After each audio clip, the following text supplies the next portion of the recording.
Hello friends, welcome to my channel. आज की इस वीडियो में हम लोग बात करेंगे कि फ्लेक्सी कैप म्यूचुअल फंड और multi cap mutual fund, which mutual fund you should consider. ठीक है, at any point of market, market नीचे हो ऊपर हो, तो आपको जो प्रेफरेंस है वो किस म्यूचुअल फंड को देनी चाहिए, फ्लेक्सी कैप को या फिर मल्टी कैप को।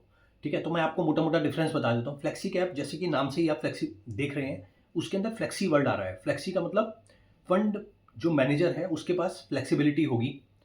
कोई भी सेगमेंट, जैसे मिड कैप हो गया, स्मॉल कैप हो गया, लार्ज कैप हो गया, इन किसी भी सेगमेंट के अंदर जो है वो आपका जो पैसा जो लग रहा है उसको एलोकेट करना। ठीक है, वो मतलब लार्ज कैप से उठा के मिड कैप में डाल सकता है, मिड कैप से उठा के स्मॉल कैप में डाल सकता है, स्मॉल कैप से उठा के लार्ज कैप में डाल सकता है, according to the situation of the market. अगर स्मॉल कैप ज़्यादा टूट रहा है, ठीक है, तो वहाँ से वो एग्जिट कर लेगा और वो सेफर साइड लार्ज कैप में लगा देगा। और अगर उसको लग रहा है कि मार्केट ग्रो कर रहा है तो वो लार्ज कैप से उठा के स्मॉल कैप में डाल देगा। ठीक है, तो ऐसे ही उसके पास फ्लेक्सिबिलिटी होती है फंड हाउस के ऊपर ऊपर इस पर्टिकुलर फंड के अंदर, फ्लेक्सी कैप फंड में। ठीक है, अब हम इसको कंपेयर करते हैं मल्टी कैप फंड से।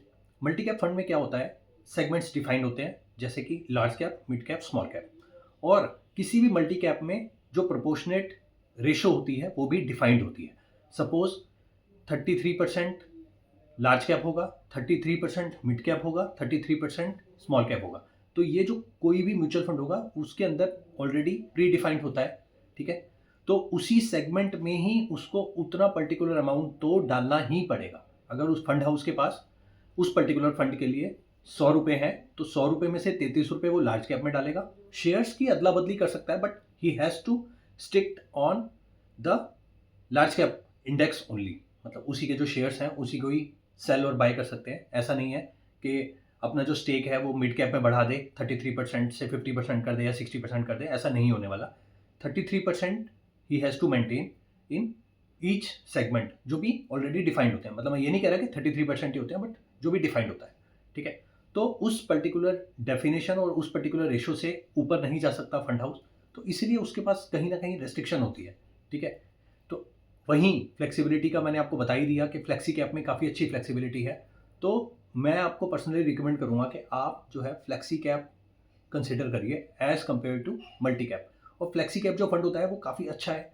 आप ये सोचें कि स्मॉल कैप में सिर्फ इन्वेस्ट करें, तो स्मॉल कैप तो काफ़ी कंपैरेटिवली रिस्की होता है। आई वुड पर्सनली रिकमेंड, तो अगर आप सेफ इन्वेस्टर हैं और आप लॉन्ग टर्म इन्वेस्टर हैं, तो आप मैं पर्टिकुलरली ये बताऊं कि आप फ्लेक्सी कैप में इंडेक्स में, फ्लेक्सी कैप म्यूचुअल फंड में आप इन्वेस्ट करिए एसआईपी के थ्रू। ठीक है, that is the best way to get the money grow.